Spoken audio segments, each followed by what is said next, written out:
Alright guys, welcome to This Week in Wrestling, covering everything that's gone on over the course of this past week. A week which seen a long time WWE announce that Jerry the King Lawler arrested on domestic violence charges following a dispute with his fiancée Lauren McBride. Now, Lawler wasn't the only one held on these charges, as his fiancée was also charged, with both parties spending the night behind bars.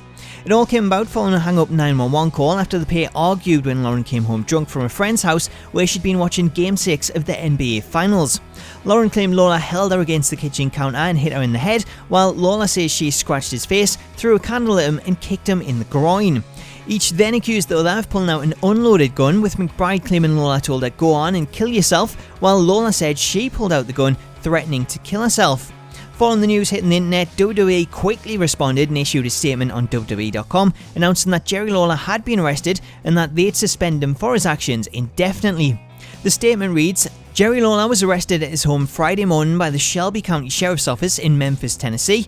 According to a police report, Lawler and his girlfriend Lauren McBride were taken into custody and booked on alleged charges of domestic assault, bodily harm, and misdemeanor. WWE has zero tolerance for matters involving domestic violence, and per our policy, Jerry Lawler has been suspended indefinitely following his arrest. So as we're seeing with Adam Rose just a few months back, WWE have zero tolerance for matters involving domestic violence, and this could very well spell the end of Lawler's current run with the company.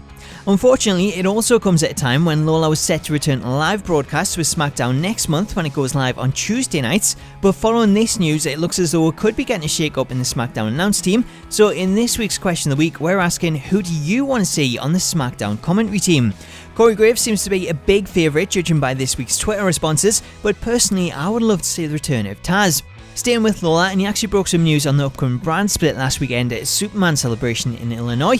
He revealed that WWE plans to hold 2 pay-per-views each month, one for Raw and one for SmackDown. However, in months that contain one of the big 4 pay-per-views in the Royal Rumble, WrestleMania, SummerSlam and Survivor Series, then there will only be one.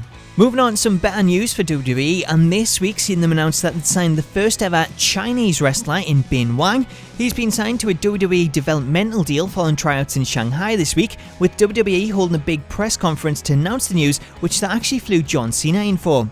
The signing is a big deal for WWE as they look to expand into China following a recent pay-per-view deal, with the company also announcing they'll be holding a live event in Shanghai on September 10. Speaking of new talent, and this week seen WWE release the full list of names for the upcoming Cruiserweight Classic series, which begins on June 23rd.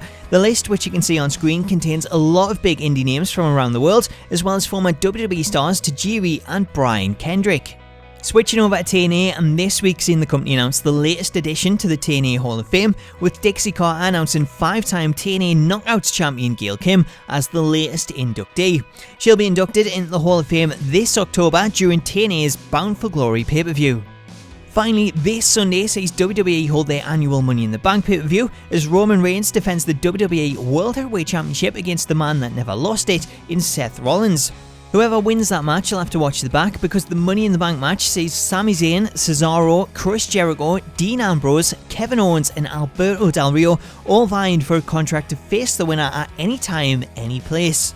Also on the card, we'll have an absolute dream match as John Cena takes on AJ Styles. The New Day defend the Tag Team Championships in a fatal 4-way match against The Club, the Vaudevillains and Enzo and Cass, while Titus O'Neil challenges Rusev for the United States Championship.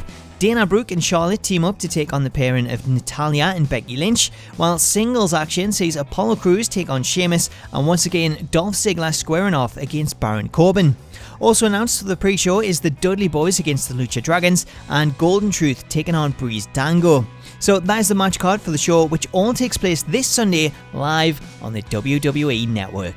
If you would like to get involved and submit your predictions for the show, then you can submit your predictions to the Smack Talks Prediction League by heading over to smacktalks.org/predictions. Anyway guys, that is all for this week in wrestling. I hope you've enjoyed it, and if you did, I'd really appreciate you dropping it a like. I hope you all have a great weekend, enjoy Money in the Bank, and until next time, I'll catch you later.